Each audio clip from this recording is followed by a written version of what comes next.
तर hi friends, welcome back to my new blog. तर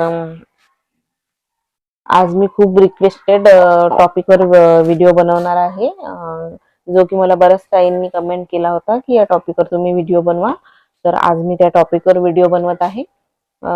जेव्हा मी रिव्हील केलं होतं की मला बेबी बॉय झाला, तेव्हा मला बऱ्याच ताईंनी कमेंट केली होती की ताई तुमचे सिम्पटम्स काय आहेत बेबी बॉयचे, तर आमच्यासोबत शेअर करा म्हणून.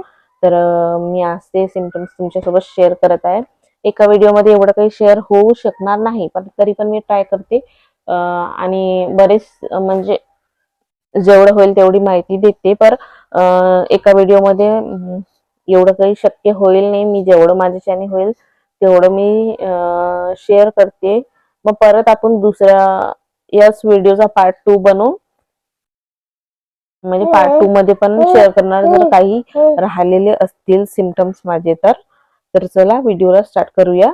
बेबी बॉयचे सिम्पटम्स म्हटलं तर मला स्टार्टिंगला 3 महिने भरपूर अशी झोप यायची. म्हणजे सकाळ संध्याकाळ दुपार जेव्हा वेळ भेटला तेव्हा मी झोपायची. मला एवढी झोप यायची आणि खूप असं सुस्त असं आपण म्हणजे अशी झोप झाली नाही तसं कसं फील होते, तसंच मला फील व्हायचं आणि असं वाटायचं डोळ्यामध्ये भरपूर अशी झोप आहे. मला भरपूर झोप यायची. म्हणजे मी तुम्हाला सांगते, रात्री पण मी काहीच टीव्ही वगैरे बघत नव्हती. मला एवढा इंटरेस्ट नाही राहिला होता, कारण की मला झोप खूप जास्त प्रिय झाली होती तेव्हा. म्हणजे मी रात्रीची पण 10-9:30च्या दरम्यान झोपायची आणि मग परत सकाळी मी जवळजवळ फक्त मी माझे हस्बंड जातात 5:30 वाजता, तर मी फक्त दार बंद करायला उठत होती. मग दार बंद झालं, दार बंद करायला उठत होती. त्यानंतर मी जवळजवळ 9:45 वाजेपर्यंत झोपत होती, ते घरी येईपर्यंत.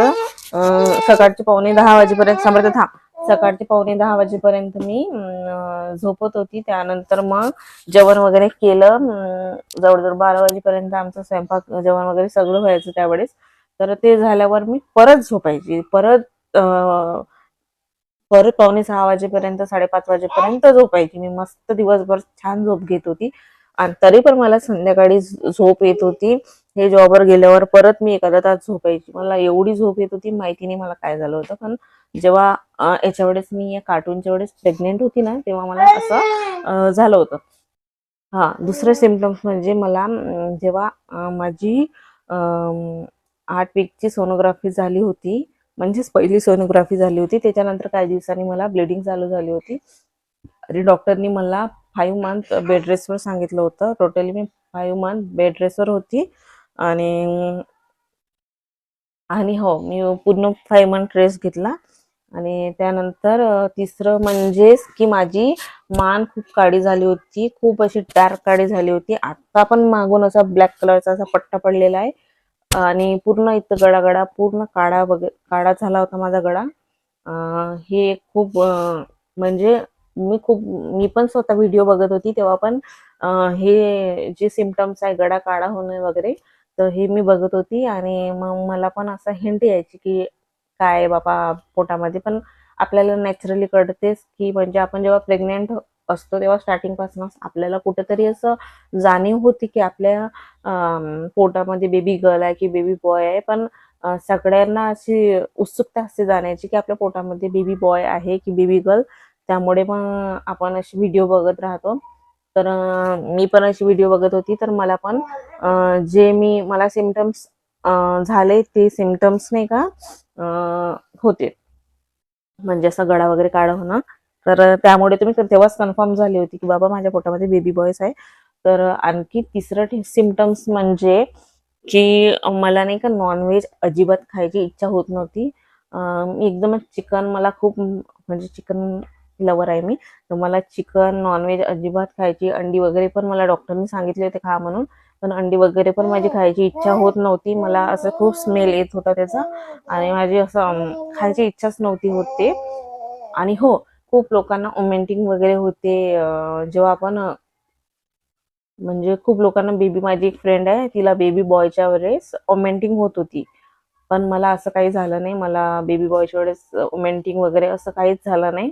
आणि चक्कर पण आले नाहीत मला, कारण की मी डाएट खूप हेल्दी घेतली होती. मी कंटिन्यू फळं वगैरे आणि प्रोटीनचं सगळं खात होती. डाळी वगैरे, भिजवलेल्या डाळी आणि व्हेजिटेबल्स सगळी मी डाएट प्रॉपरच घेतली. ड्रायफ्रुट्स वगैरे खात होती मी जेव्हा प्रेग्नेंट होती तेव्हा. त्याच्यामुळे मला वीकनेस वगैरे असं काहीच आलं नाही.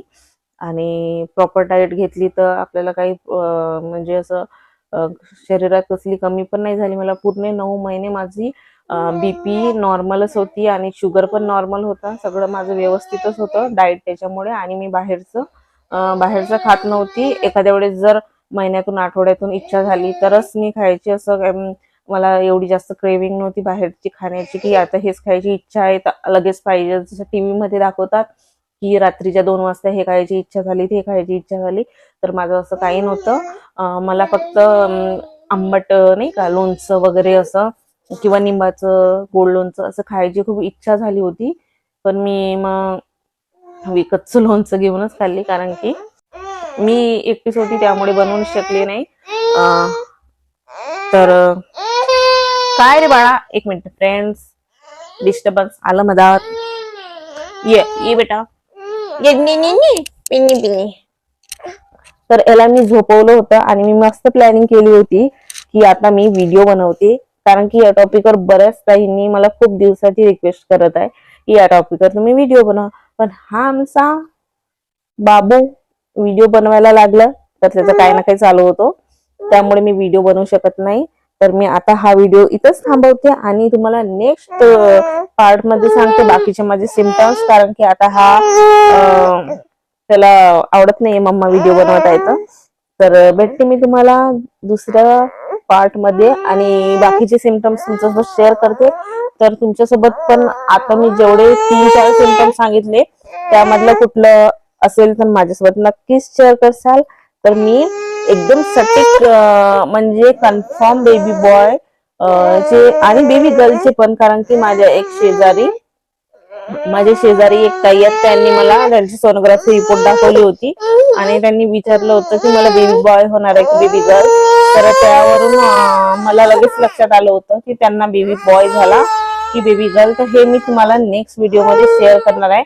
आणि असं काही नाही आहे की बेबी बॉय किंवा बेबी गर्ल, बट मी फक्त हे सिम्पटम्स तुमच्यासोबत शेअर करत आहे जे माझ्यासोबत झाले किंवा मला जे सिम्पटम्स जाणवले ते मी तुमच्यासोबत शेअर करत आहे. तर असं काही नाही बेबी बॉय किंवा बेबी गर्ल, बस मी तुमच्यासोबत हे सिम्पटम्स शेअर करत आहे कारण की मला खूप ताईंनी रिक्वेस्ट केली होती. बाकी तर बेबी बॉय काय बेबी गर्ल काय मला काही एवढं हे नाही आहे. बेबी बॉय झाला तरी मला चांगलंच आहे आणि बेबी गर्ल झाली असती तर खूपच चांगलं असतं, असं काही विषय नाहीये. दादोळी. तर फ्रेंड्स बाकीचं मी नंतर बोलते, भेटते तुम्हाला नेक्स्ट व्हिडिओ मध्ये, कारण की मी याला झोपवलं होतं आणि हा अर्ध्या तासात उठला, त्याच्यामुळे हा थोडा चिडचिड करत आहे. तर बाय बाय, भेटूया नेक्स्ट व्हिडिओ मध्ये.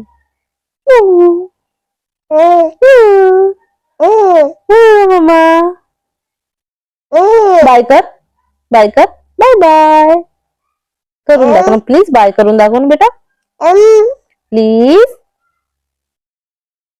ठीक आहे, आमचं मूड नाही आहे.